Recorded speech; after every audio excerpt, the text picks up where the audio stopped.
She told her son she was going blind. She wasn't.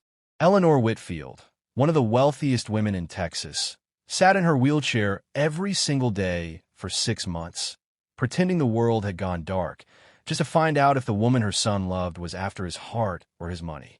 She let her own son cry in front of her, believing his mother was losing her sight forever, and she never once told him the truth. She sat across from doctors who knew nothing of the lie, listened to her son's voice break on the phone with specialists in 3 different states, and watched the woman he planned to marry kneel beside her wheelchair night after night, never once asking what any of it meant for her future. What Eleanor didn't expect was that the woman she was testing would end up teaching her something about loyalty that no amount of money could ever buy. By the end of those 6 months, Eleanor Whitfield, a woman who hadn't cried in public in over 20 years, would be the one who couldn't stop. This is the story of how a lie meant to protect a family almost destroyed it, and how one woman's quiet, unnoticed kindness changed everything for everyone around her.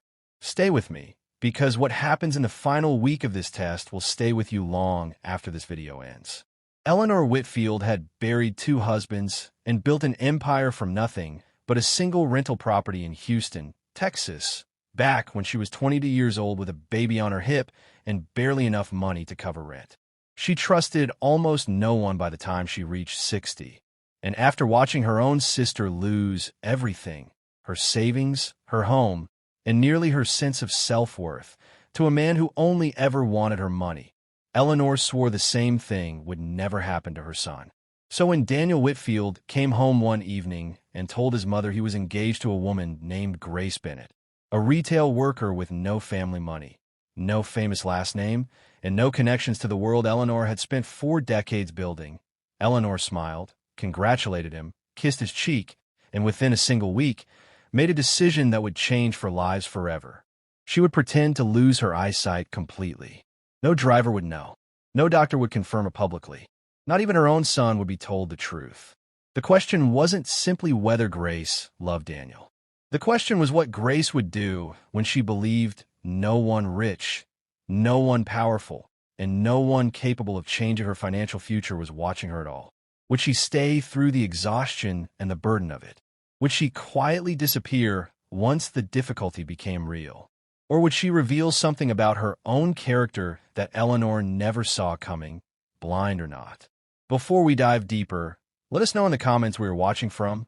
We'd love to hear from you. And don't forget to hit that subscribe button so you never miss any of our upcoming videos. To understand why Eleanor Whitfield would go to such extreme lengths to test a woman she had only just met, you have to understand the woman Eleanor used to be long before the wealth, long before the real estate empire that eventually stretched across 3 states and employed over 400 people. Eleanor grew up the daughter of a mechanic in a small town outside Houston, the oldest of 4 children, and the first to leave home at 18 with nothing but a suitcase and a bus ticket. She married young, to a man who promised her the world and gave her very little of it.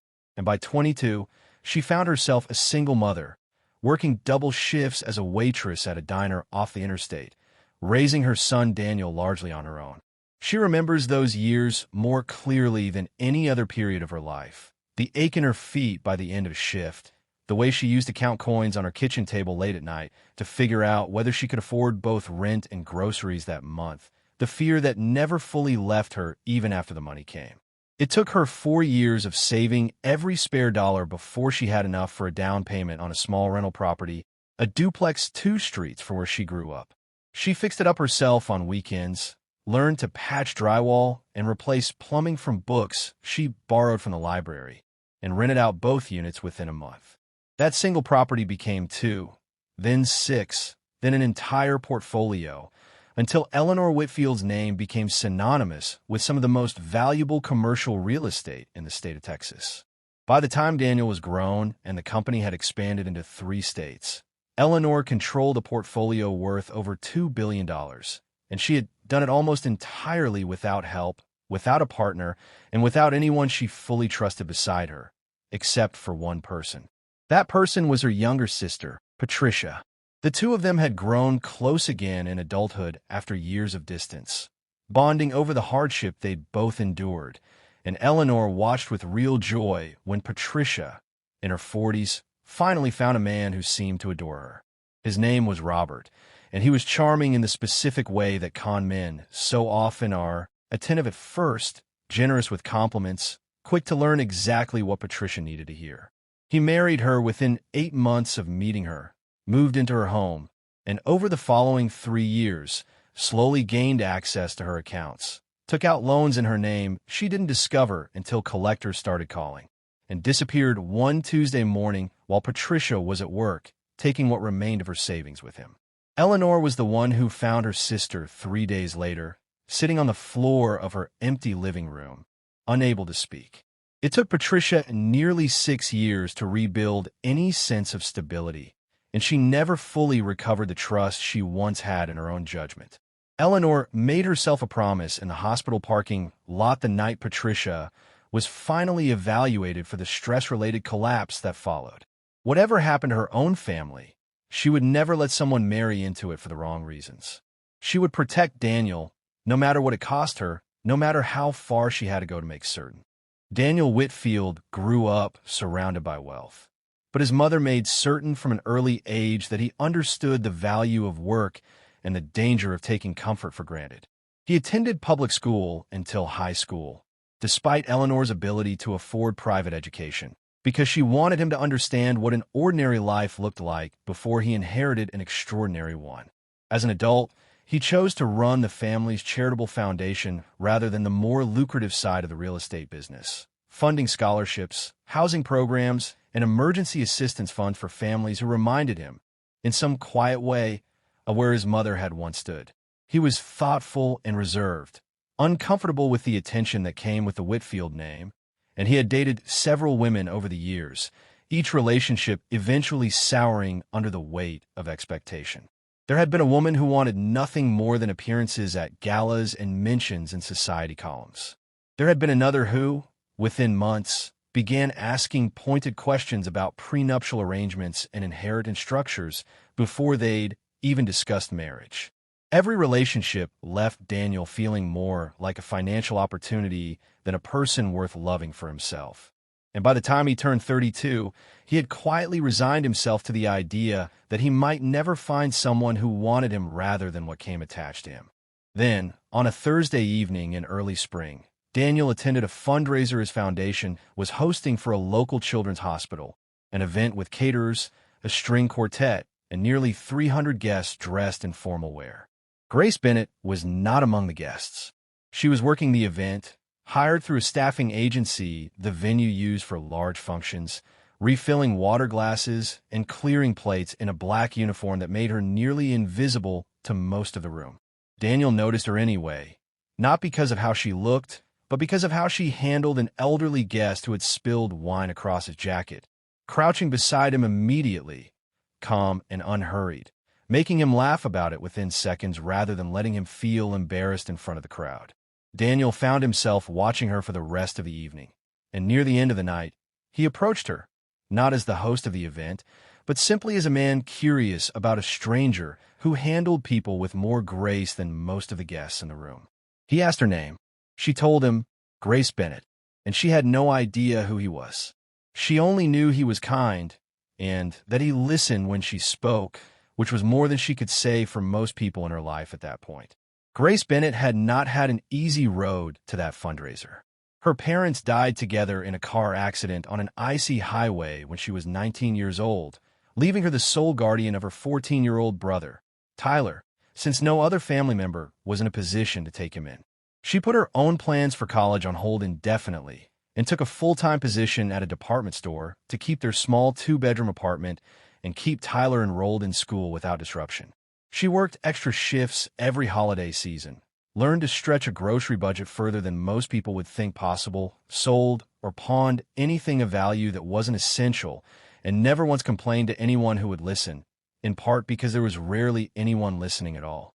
Tyler grew up watching his older sister sacrifice nearly everything for him, and though he was now in his second year of college on a partial scholarship, Grace still sent him money whenever she could spare it, still called him every Sunday, still considered him, more than anyone else alive, her family. Their relationship with Daniel grew slowly over the following year, built not on galas or headlines, but on quiet dinners at unremarkable restaurants, long phone calls after Grace's late shifts, and a kind of steady consistency neither of them had experienced much of in their adult lives. Grace learned who Daniel's family was only after their third date, when he finally told her himself, watching her face carefully for the shift in expression he had come to expect and dread from women once the truth came out. It never came. Grace simply asked him whether being a Whitfield made it harder to trust people, and Daniel realized, sitting across from her in a diner booth not unlike the one his own mother had once worked in decades earlier, that he had finally found someone who saw him before she saw his name.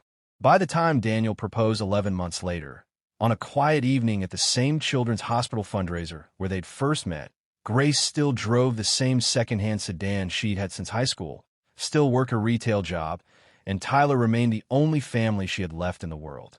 When Daniel told his mother about Grace, sitting across from her in the same study where Eleanor had once cried over Patricia's collapse, Eleanor's first instinct surprised even her. She had met dozens of women over the years who wanted her son for reasons that had nothing to do with Daniel himself. And she always knew within minutes, sometimes within seconds, simply from the way they looked around a room or asked questions about the family's holdings. But something about the way Daniel spoke about Grace felt different. The small details he remembered, the way his voice softened, describing how Grace handled her brother's college expenses without ever asking for help. Still, Eleanor had built her entire empire on caution, and she had buried too many people, watched too many lives unravel, including her sister's, to start trusting blindly now, no matter how convincing her son's happiness appeared. She told Daniel she was thrilled for him, kissed his cheek, and asked him to bring Grace to dinner the following week so she could finally meet the woman who had captured her son's heart. That night, alone in her study long after Daniel had gone home, Eleanor made a phone call to her longtime housekeeper and closest confidant, Margaret Lowell, a woman who had worked in the Whitfield household for over 22 years and who Eleanor trusted more than almost anyone alive, including most of her own family. She told Margaret what she was beginning to consider, a plan forming in real time as she spoke it aloud for the first time. Margaret, after a long pause on the other end of the line, asked her only one question, the same question that would echo through the months that followed. Are you doing this to protect Daniel, Eleanor, or are you doing this to protect yourself from being hurt the way Patricia was hurt? Eleanor didn't answer right away. The dinner, when it finally happened, went better than Eleanor expected, and in some ways, that made everything more complicated. Grace arrived precisely on time, dressed in a simple navy dress she'd had for several years, and instead of an expensive bottle of wine or flowers from an upscale florist, she brought a homemade pie, apologizing that it was nothing fancy, just something her mother used to make. Eleanor noted the detail without comment. Over the course of the evening, Grace asked Eleanor question after question, not about the company's valuation or the family's holdings, but about Eleanor's early years, the rental property that started everything, what it felt like to build something from absolutely nothing. She wasn't performing for an audience. She seemed genuinely curious, leaning forward in her seat, and more than once, Eleanor caught herself laughing in a way she hadn't in years, surprised by how easily the conversation moved between them. But old wounds run deep, deeper than a single pleasant evening could reach, and as the dinner ended, Eleanor watched Grace rise from the table and begin clearing plates without being asked, carrying them into the kitchen the same way a daughter might in a household far less grand than the Whitfield estate. Margaret offered to take over, and Grace insisted on finishing, chatting easily with Margaret about a recipe as she rinsed dishes at the sink. Eleanor stood in the doorway watching this, and something cold settled into her chest despite the warmth of the evening. It would be so easy, she thought, for someone clever enough to learn exactly the right things to say and do, the right gestures to perform, the right questions to ask. Patricia's husband had been charming too, attentive in exactly this way, right up until the day he wasn't anymore. Eleanor decided that night, lying awake long after Daniel and Grace had left, that good manners and thoughtful conversation would never be enough to prove anything. She needed to see who Grace was when she believed no one important, no one capable of changing her future was watching her at all. The plan came together gradually over the following 2 weeks, each piece falling into place with the same careful precision Eleanor brought to every major decision in her business life.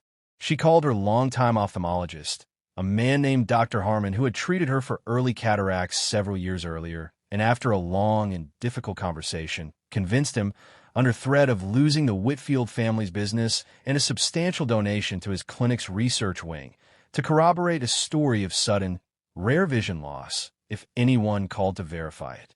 She told her household staff and select members of her executive team that she was experiencing an aggressive degenerative condition, one the doctor would confirm if pressed, though she asked that the details remain private out of dignity. She moved into a wheelchair, not because she needed one physically, but because blindness paired with sudden mobility loss would make the entire situation feel urgent and irreversible in a way that would discourage anyone from questioning it too closely or suggesting a second opinion that might unravel the lie. She told Daniel first, on a Sunday afternoon in her study, watching her son's face crumble in real time as she described symptoms that didn't exist, a diagnosis that was never made. She watched him grip her hand across the desk, his knuckles white, watched him promise through a tight, breaking voice that he would handle everything, that he would find the best specialists in the country regardless of cost, that he would fly her anywhere in the world if it meant even a small chance at treatment. Eleanor almost stopped right there, watching her only son's composure shatter in front of her over a lie she had constructed herself. She nearly told him the truth in that very moment, the words rising in her throat before she swallowed them back down. But she thought of her sister, alone and broke, and unable to trust her own judgment even 6 years later, and she let the lie stand, telling herself this was temporary, this was protective, this was something she could explain and be forgiven for once it was over. Grace was the second person Daniel called that same evening, his voice still unsteady as he explained what his mother had told him. Grace arrived at the Whitfield estate within the hour, still wearing her department store uniform, having left her shift the moment Daniel's voice cracked over the phone without bothering to change clothes or stop at home first. She didn't ask about treatment costs or specialists or what any of this might mean for the wedding date they'd recently begun discussing. She knelt directly in front of Eleanor's wheelchair on the hardwood floor of the study, took both of Eleanor's hands in hers, and asked simply what she needed, what would help, what Eleanor wanted right now in this moment. Eleanor, behind eyes she kept carefully unfocused and distant, felt something twist sharply inside her chest that she hadn't anticipated feeling. Guilt, immediate and overwhelming. But she pushed the feeling down and reminded herself that if Grace was lying too, performing concern the way Robert once performed devotion to Patricia, the guilt would matter a great deal less in the end. Over the following days, Eleanor insisted repeatedly that she didn't want nurses or paid caregivers brought in. She wanted family around her, she said. She wanted to see, in whatever limited way she still claimed to see, who would actually show up consistently, day after day, without being asked twice. Margaret Lowell became, in many ways, Eleanor's eyes and ears throughout the months that followed, reporting back quietly on everything she witnessed whenever Eleanor wasn't physically present in the room, though in truth, Eleanor rarely allowed herself to be absent from any room Grace occupied. Daniel adjusted his entire work schedule around his mother's supposed condition, conducting foundation business from the estate rather than his downtown office, sleeping in the guest room down the hall from his mother's bedroom on nights when her symptoms seemed worse. But it was Grace who surprised everyone most consistently, in ways large and small that accumulated over the following weeks. She began stopping by the estate after her retail shifts ended, sometimes as late as 9 or 10 at night, still smelling faintly of the department store's perfume counter, to read mail aloud to Eleanor, to help guide her through the kitchen and identify items by touch and description, to sit beside her in comfortable silence when Eleanor claimed a headache made conversation too difficult to manage. One evening in particular stayed with Eleanor long after it happened. Grace arrived nearly an hour later than usual, apologizing for a delay at the store, and instead of sitting down right away, she asked Eleanor if she'd eaten dinner. Eleanor, testing her further almost reflexively at this point, said she hadn't felt hungry and the staff had already gone home for the night. Grace went into the kitchen without being asked, and Eleanor listened from the next room as cabinets opened and closed, as something began simmering on the stove. 40 minutes later, Grace returned with a simple bowl of soup, sat beside Eleanor's wheelchair, and without making any comment about it, without treating it as anything unusual or worth praising herself for, guided the spoon gently so Eleanor could find her own way to her mouth rather than feeding her directly, preserving whatever dignity she assumed Eleanor had left. Eleanor sat through that entire meal with her jaw tight, fighting the urge to simply tell her the truth right then. Grace never once suggested that the family hire additional staff to ease the burden, despite clearly being exhausted herself most evenings. She never asked about the foundation's resources or whether Eleanor's condition might reasonably accelerate the timeline of the wedding, perhaps to ensure Eleanor could attend while her health still allowed it, a suggestion that would have been entirely reasonable under the circumstances and one that Eleanor had half expected to hear within the first few weeks. Instead, Grace began researching audiobook services in her spare time, the little of it she had, and arrived one Saturday with a list of options printed out, asking Eleanor which genre she might enjoy now that reading had become difficult. She learned, through trial and error over several visits, exactly how Eleanor preferred her tea, exactly which chair in the study had the most comfortable armrests, exactly when Eleanor's energy tended to dip in the late afternoon and needed quiet rather than conversation. None of this was performed for an audience. Daniel was often still at the office during these afternoon visits, and Margaret was just as often occupied elsewhere in the house. Grace simply showed up, visibly tired from her own long day on her feet at the store, and asked Eleanor how she was feeling, genuinely waiting for the answer rather than treating the question as a formality. It was somewhere in the third week of this pattern repeating itself, night after night, that Eleanor began to understand this test might reveal something about Grace and about herself that she had not been prepared for at all. She started keeping a private notebook in her desk drawer, jotting down small observations after Grace left each evening, not as evidence to be used against her, but almost involuntarily, the way one might document something they were beginning to suspect they had misjudged. By the second month of the deception, Eleanor's lie had grown roots far deeper than she had originally anticipated, spreading into corners of her life she hadn't accounted for when the plan first took shape. Business partners across 3 states began calling to ask about her condition, concerned about the stability of major deals already in progress. The board of her real estate company, several members of whom had served alongside her for over a decade, requested formal updates on her capacity to continue overseeing the company's largest decisions, raising quiet questions about succession planning that Eleanor found herself having to navigate without revealing the truth to anyone, including the board members who had known her for 20 years. She found herself forced to dictate emails she could see perfectly well on the screen in front of her, asking Margaret to read aloud documents that Eleanor had already memorized the night before during the hours she spent alone, unable to sleep, staring at the ceiling and wondering how much longer she could sustain this. The weight of maintaining the deception began to wear on her in ways she hadn't predicted, both practically and emotionally. She had to relearn how to navigate her own home as though she couldn't see it, memorizing the number of steps between rooms, practicing the particular unfocused gaze that read as blindness rather than simple distraction. More than once, she nearly confessed everything to Daniel outright, especially on the nights she would hear him in the hallway outside her bedroom door, unable to sleep himself, quietly researching specialists and experimental treatments on his phone, exhausting himself trying to save a mother who was never actually sick to begin with. She watched him lose weight over those weeks, watched dark circles form under his eyes, watched the foundations work slow as his attention fractured between his responsibilities and his fear for her. Each time the guilt rose high enough to break her resolve, she reminded herself of the actual reason she had started this deception, and she held on for another day, then another week.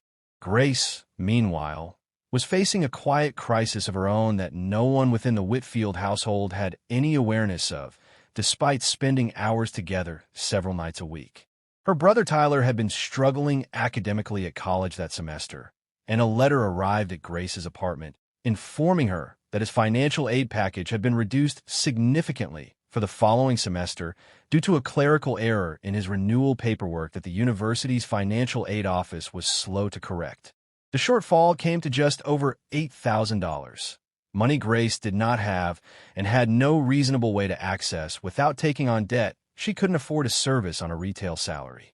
She began picking up additional shifts at the department store, working mornings before driving 40 minutes to the Whitfield estate in the afternoons, then working evening shifts on the days she wasn't visiting Eleanor at all, surviving on barely 4 or 5 hours of sleep, most nights for nearly 3 weeks straight. She never once mentioned any of this to Daniel or to Eleanor. She didn't want anyone in the Whitfield family thinking that her continued presence at the estate, her kindness toward a woman she believed to be losing her eyesight, was motivated by anything other than genuine care.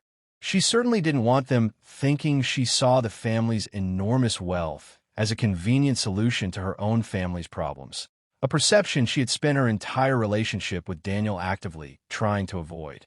Margaret noticed the exhaustion etched into Grace's face one particular evening in the third week. The dark circles, the way her hands trembled slightly as she poured tea, and gently asked if everything was all right at home.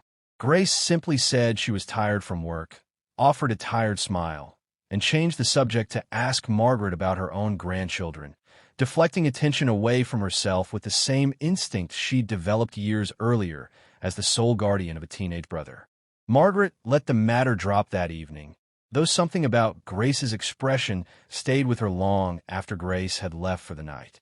Around the same time, Eleanor decided to test Grace in a more deliberate way, one she would later admit to Margaret felt almost cruel in hindsight. She asked Daniel to mention, casually in front of Grace, that the foundation was considering a significant donation to a scholarship program, and that Eleanor, given her condition, had been thinking about which causes mattered most to her legacy. Daniel, unaware of his mother's intentions, brought it up over dinner one night, asking Grace, almost in passing, whether she had any causes she felt strongly about, given her own background. It would have been the easiest opening in the world for Grace to mention Tyler's tuition struggles, to let slip even a hint that her own brother could use exactly this kind of support. Grace considered the question for a moment, then suggested funding for childhood literacy programs in underserved neighborhoods, something entirely unrelated to her own circumstances, and the conversation moved on.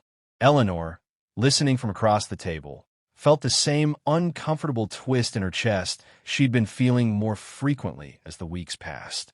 Then came the moment Eleanor would later describe, in quiet conversations with Margaret, as the true turning point of those entire 6 months. Margaret discovered, almost entirely by accident, a small folded receipt while retrieving a phone charger Grace had left behind on the kitchen counter one evening. The receipt was from a pawn shop on the east side of the city, dated nearly 2 weeks earlier, and it documented the sale of a woman's gold wedding ring for the amount of exactly $8,000. Margaret recognized the ring immediately from a photograph Grace had once shown her on her phone, one of the only photographs Grace carried of her late mother, taken at her parents' own wedding decades earlier. Margaret stood frozen in the kitchen for a long moment, the receipt trembling slightly in her hand, before she carried it directly to Eleanor's study that same night, her own composure cracking as she explained what she had found and what she believed it meant. Eleanor, sitting in the wheelchair she no longer needed to feign exhaustion in after weeks of practice, took the receipt from Margaret's hands and read every word twice, though she hardly needed her eyes to understand the weight of what it meant. A woman engaged to marry into one of the wealthiest families in Texas had quietly sold her late mother's wedding ring, one of the only physical connections she had left to her deceased parents, rather than ask the Whitfield family for $8,000, an amount that would have meant nothing to Eleanor's accounts, but apparently meant everything to Grace's sense of dignity and independence. Eleanor sat with the receipt long after Margaret left the room, turning it over in her hands in the dim light of her study. And for the first time since this entire elaborate test began, she found herself questioning not Grace's character, but her own. Eleanor barely slept at all that night, the receipt still sitting on her desk where she'd left it. She thought again about Patricia, about the years of justified caution that had slowly calcified into something closer to suspicion of nearly everyone who entered her family's orbit, a suspicion she had carried so long it had become almost indistinguishable from wisdom in her own mind. She thought about Grace kneeling on the hardwood floor in front of her wheelchair that very first day, asking only what Eleanor needed rather than what any of this meant for her own future security.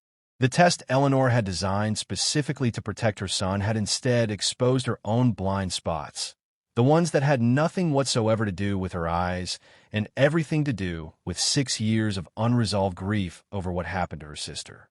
She called Margaret into her study again before dawn the next morning, her voice steady despite having slept perhaps 2 hours, and told her there was one more thing she needed to do before any of this could end. One final test, she explained, though this one wasn't designed to examine Grace's love for Daniel at all.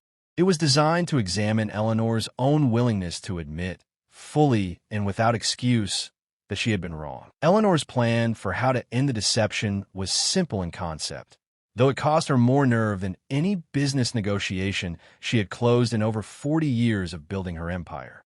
She asked Margaret to invite Grace to the estate alone on a weekday afternoon, telling her that Eleanor needed assistance with some paperwork while Daniel traveled out of state for a foundation conference, a trip that had been scheduled weeks in advance. When Grace arrived shortly after 2 in the afternoon, still in the cardigan she wore for her retail shifts, Eleanor was waiting for her, not seated in the wheelchair Grace had grown accustomed to seeing her in, but standing by the tall windows of her study, her posture straight, her eyes clear, and sharply focused for the first time in Grace's presence. Grace froze in the doorway of the study, her expression shifting rapidly from confusion to something closer to alarm as she tried to process what she was seeing, glancing instinctively toward the hallway, as though checking whether this was some kind of mistake. Eleanor gestured for her to sit, her voice gentler than Grace had ever heard it, and for the next 20 minutes, she told Grace everything, withholding nothing. She explained the fake diagnosis in full detail, the conversation with Dr. Harmon, the 6 months of careful deception that had required nearly constant vigilance to maintain. She told Grace about Patricia, about Robert, about the years Eleanor had spent watching her sister rebuild a sense of self-worth that had never fully returned. She explained the fear that had quietly driven her to test the one person her son had chosen to spend the rest of his life with, a fear that, looking back now, she recognized had far less to do with Grace specifically and far more to do with wounds Eleanor had never properly allowed herself to heal from. Grace sat in near total silence through most of this explanation, her hands folded tightly in her lap, her knuckles pale, processing each new revelation as it came without interrupting once. When Eleanor finally finished speaking, bracing herself for an anger she felt she fully deserved, bracing for Grace to stand up and walk out of the estate and possibly out of the family's life entirely, Grace instead asked only a single question, her voice quiet but steady. Did Daniel know about any of this? Eleanor shook her head firmly, and something in Grace's shoulders visibly relaxed, the tension easing slightly from her posture. Though her eyes remained filled with tears, she seemed determined not to let fall in front of Eleanor. Grace told her, after a long pause, that she understood fear better than most people might assume from the outside. She had spent 5 years afraid, in one form or another, of losing her younger brother to foster care or worse after their parents died, afraid of failing him in some way she couldn't yet foresee, afraid that loving someone as wealthy and publicly visible as Daniel meant she would always, in the eyes of his family and eventually the public, be perceived as someone after his money rather than someone who simply loved her son for who he was as a person. She explained, her voice breaking slightly for the first time, that she had never told Daniel or anyone in his family about selling her mother's wedding ring because she hadn't wanted pity, and she certainly hadn't wanted anyone in the Whitfield family to think her presence at Eleanor's side over the past 6 months came with any kind of price tag attached to it, however small or implied. She said the ring had been one of the only physical things she had left connecting her to her parents, but Tyler's education mattered more to her than any object could, and besides, she added quietly, her mother would have understood completely. It was Eleanor who broke down first in that study. The woman who had built a $2 billion real estate empire from a single rental property. The woman who had buried 2 husbands without shedding a single tear in public during either funeral, sitting across from a 26-year-old retail worker and crying harder than she had and longer than she could accurately remember. She apologized, not only for the elaborate lie itself, but for every assumption she had carried into that very first dinner months earlier, for treating Grace as a potential threat to be investigated rather than as a person worth knowing on her own terms from the beginning. She told Grace about the pawn shop receipt Margaret had discovered, and watched Grace's face go pale with mortification, clearly horrified that her private financial struggle had been discovered, examined, and discussed without her knowledge or consent. But Eleanor reached across the desk and took both of Grace's hands in hers, the same way Grace had once taken Eleanor's hands while kneeling in front of that wheelchair on the very first night of the deception, and told her, with complete sincerity, that she had never in her life been more wrong about a single person than she had been about Grace Bennett. Margaret stood quietly near the study's doorway throughout the entire exchange, having silently witnessed 6 months of careful, calculated doubt finally collapse under the undeniable weight of the truth laid bare.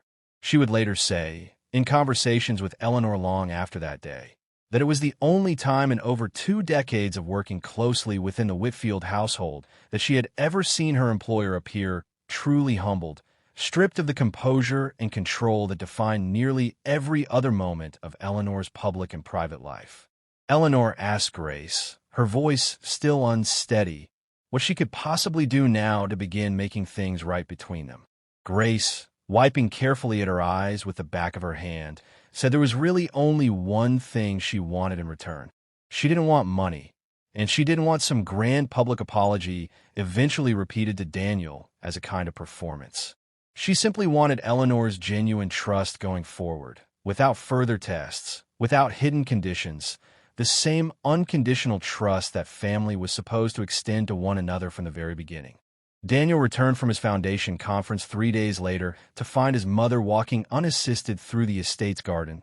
No wheelchair in sight, no explanation offered at first beyond a request that he sit down with both his mother and his fiancée together that evening. Eleanor told him everything herself that night, refusing to let Margaret or Grace carry any portion of the burden of explanation for her, recounting the entire deception from beginning to end exactly as she had described it to Grace days earlier. Daniel's reaction was not the anger Eleanor had spent days bracing herself for.